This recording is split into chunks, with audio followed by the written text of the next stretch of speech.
tayo. Tapos, akala ko puro youth. Nakaka-intimidate naman. Andito pa yung senior pastor niyo. Hello, Pastor Anthony. Hi. I'm really happy to be invited here tonight. Narinig ko, ito pala yung unang midweek service. Pamihira! I was doing something really great. Something really great and powerful. Siguro marami sa inyo nakakilala. Sa dito bilang isang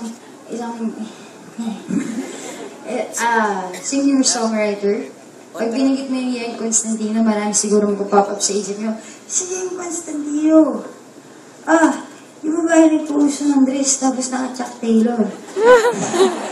Nakagaw na, naka-rubber shoes pa rin. Ano ba yun? Or si Yang yung sumali sa Pinoy Dream Academy. Siya yung naging cancer dreamer. Tapos nung umakyat yung star na kinakalagi niya, nalo siya, nadula siya, kaya siya umupo. Kaya nakita niya yung video, so nung inasa ko, Yang Constantino! Ako nang yata sa lahat ng